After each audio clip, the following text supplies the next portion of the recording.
Durante a entrevista coletiva do Comitê de Crise do governo Jair Bolsonaro, o ministro-general Luiz Ramos fez duras críticas à imprensa e à cobertura que visa causar e manter o pânico entre a população. Ramos disse: "Nós respeitamos muito a liberdade de imprensa e ela é fundamental no processo democrático de qualquer país. Porém, nós temos observado uma cobertura maciça dos fatos negativos." O ministro pediu aos repórteres que considerem os sentimentos da população, dizendo: "Não está ajudando." Assista. Senhores, boa tarde. Ministro Braga Neto, senhores ministros, governador Ibanez. A primeira vez que eu participei aqui, eu disse que as atribuições da Segov envolviam o contato com os governadores, que eu vou citar, mas a Secretaria de Comunicação, que é conduzida pelo secretário Fábio von Garten, é responsável pelo contato com os senhores. Então, eu não posso perder a oportunidade de fazer aqui uma pontuação. Nós, do governo do presidente Jair Bolsonaro, respeitamos muito a liberdade de imprensa e ela é fundamental no processo democrático de qualquer país. Porém, desde que começou essa crise do coronavírus, nós temos observado uma cobertura maciça dos fatos negativos. Então, nós temos informações já comprovadas de pessoas que estão indo nas suas casas. Todos sabem que os noticiários entram nos lares brasileiros todos os dias. E os senhores hão de convir que nós temos pessoas que são muito suscetíveis a essas notícias. Com todo respeito, no Jornal da Manhã é caixão, é corpo, na hora do almoço é caixão novamente, é corpo, no Jornal da Noite é caixão e é corpo e o número de mortes.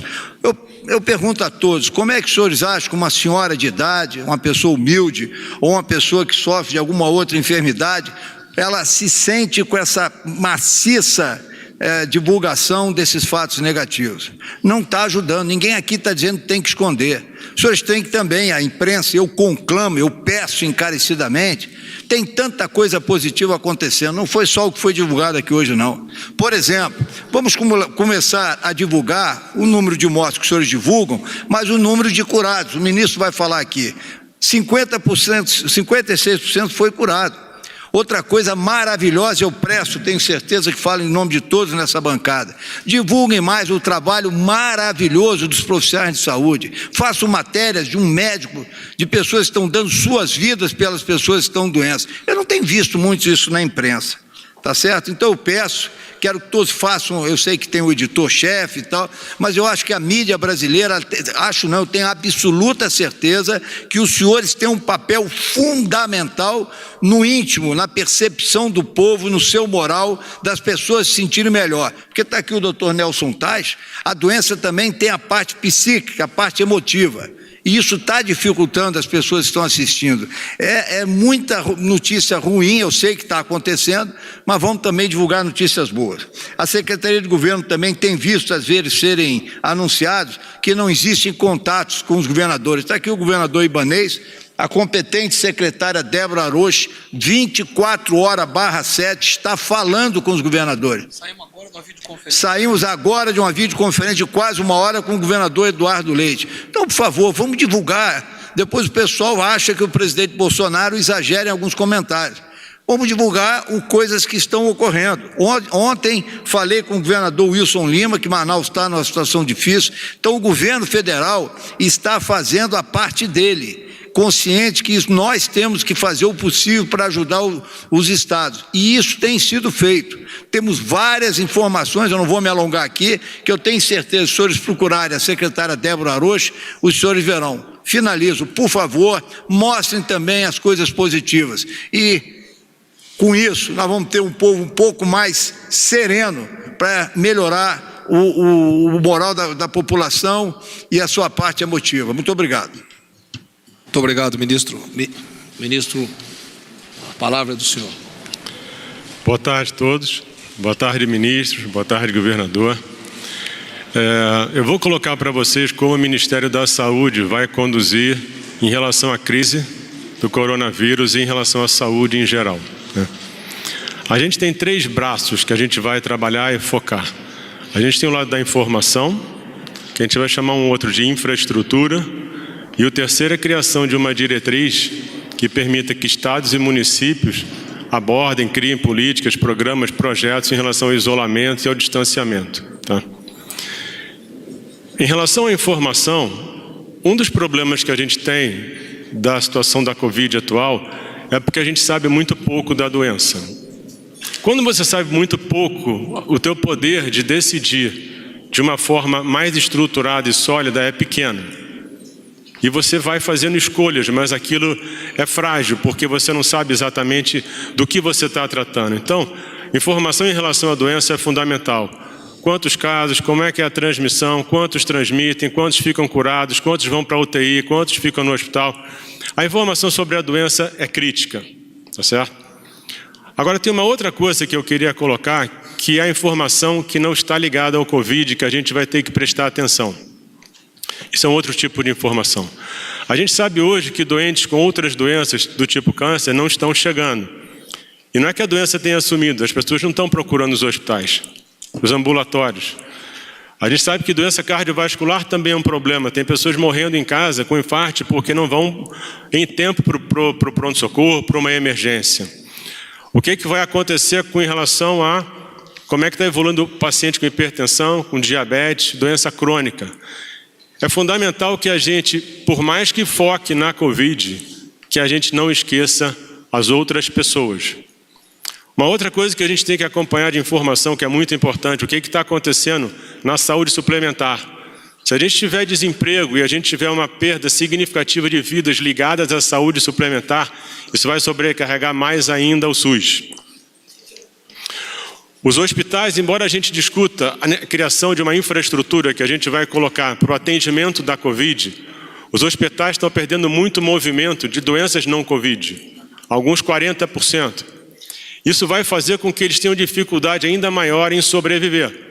E quanto mais isso durar, mais difícil vai ser para eles. Qual é o problema prático disso?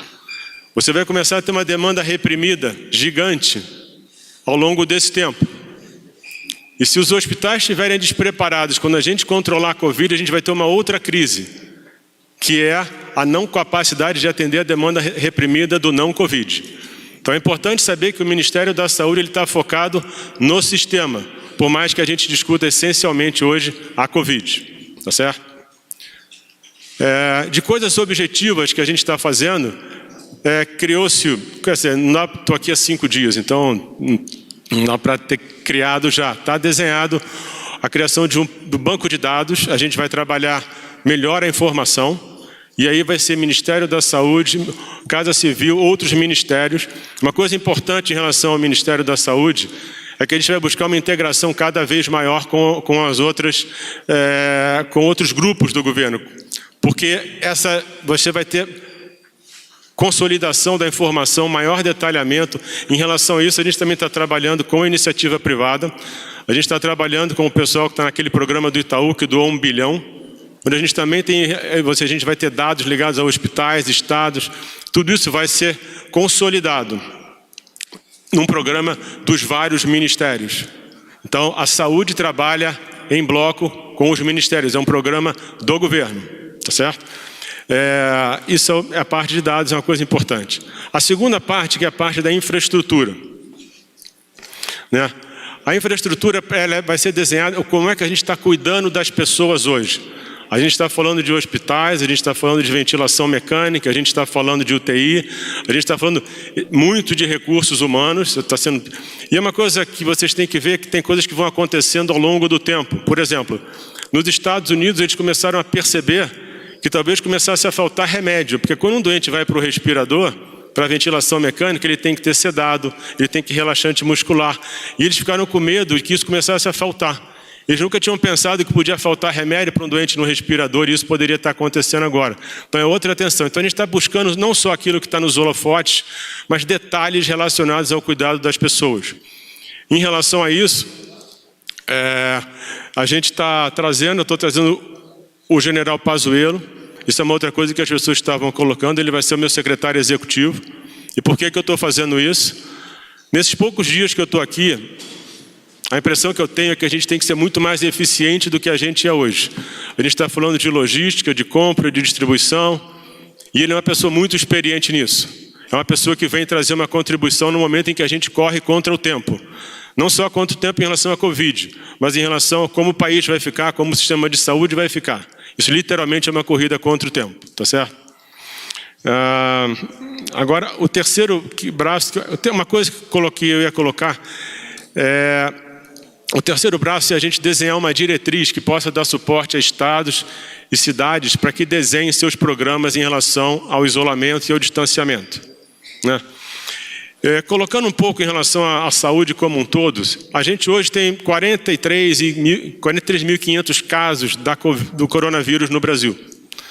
Se a gente imaginar que a gente pode ter uma margem de erro grande, digamos que a gente tem aí 100 vezes, isso aí é só um exemplo hipotético. A gente está falando em 4 milhões de pessoas, tá? 4 milhões de pessoas, nós hoje somos 212 milhões. Então, fora da Covid, tem 208 milhões de pessoas que continuam com suas doenças, com seus problemas e que tem que ter isso tratado, tá certo? E o que representam hoje 4 milhões de pessoas num país como esse? 2% da população. Se a gente sabe que se existe aí o conceito que você tem que ter 70% da população contato com a doença para que ela seja imune, e a vacina vai levar talvez um ano e meio, entre 2 e 70, e se você não tem um crescimento explosivo da doença, que não está acontecendo no Brasil, a gente talvez nem chegue nesse número antes da vacina. Isso pode levar o quê? Um ano e meio? É impossível um país sobreviver um ano e meio parado. O afastamento, ele é uma medida absolutamente natural e lógica na largada, mas ele não pode não estar acompanhado de um programa de saída. Isso é o que a gente vai desenhar. Isso é o que a gente vai dar suporte para estados e municípios, tá certo? Se você apoia Jair Bolsonaro, curta este vídeo, manifeste a sua opinião e compartilhe para que a vontade do povo brasileiro seja conhecida. Inscreva-se no canal para ter acesso gratuito ao nosso conteúdo. Uma produção Folha Política.